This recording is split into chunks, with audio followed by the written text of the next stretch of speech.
నమస్కారం అండి. ఇవాళ టాపిక్ మనం తెలుసుకునేది ఫిస్టులాస్. ఫిస్టులా అంటే ఏంటి అసలు? ఈ ఫిస్టులా ఎక్కడెక్కడ వస్తుంది? దానివల్ల మనకి ఏం ఇబ్బంది కలుగుతుంది అంటే, ఫిస్టులా అనేది ఒక పైప్ లాంటి కనెక్షన్ అండి. ఒక బాడీలో ఒక పార్ట్ నుంచి ఇంకో పార్ట్కి ఒక పైప్ లాంటి కనెక్షన్ ఏర్పడితే దాన్ని ఫిస్టులా అంటాం. సో ఇది మలద్వారం దగ్గర కామన్ గా చూసే కంప్లైంట్.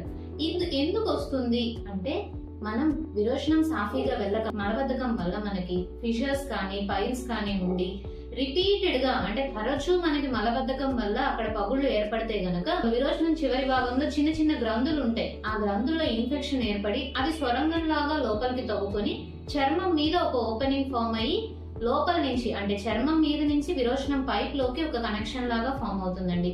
దీన్ని ఫిస్టులా అంటాం. సో ఇది ఉంటే మనకి ఎలాంటి ఇబ్బందులు తెలుస్తాయి అంటే, మనకి ఏ ఇబ్బందులతో మనం ఈ ఫిస్టులా ఉందని గమనించవచ్చు అంటే గనక, ఒకటి, మనం విరోచనానికి వెళ్ళేటప్పుడు విరోచనం పైప్ కాకుండా దాని పక్కన ఏదైనా ఒక సన్న గుల్లలాగా కానీ పొక్కులాగా కానీ మనకి స్టార్టింగ్ లో కనిపించవచ్చు. కొన్ని రోజులకి ఏమవుతుందంటే అది పగిలి దాంట్లో నుంచి చీము నెత్తురు రసిలాగా కారుతుంది. సో అది మానిపోతుంది.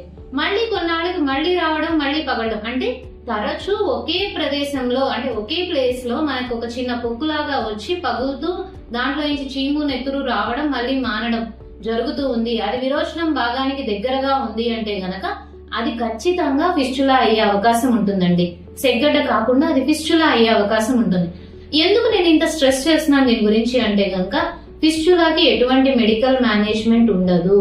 మందులు మాత్రమే వాడుకుంటూ దాన్ని పూర్తిగా మనం నయం చేసుకోవడానికి ఉండదు. ఏదైతే పైప్ కనెక్షన్ న్యాచురల్ గా కాకుండా అబ్నార్మల్ గా ఈ ఇబ్బందుల వల్ల డెవలప్ అయిన పైప్ కనెక్షన్ ఏదైతే ఉంటుందో అది ఖచ్చితంగా సర్జరీ చేసి తీయించుకోవాలండి. అప్పుడే అది పెద్దది అవ్వకుండా ఉంటుంది.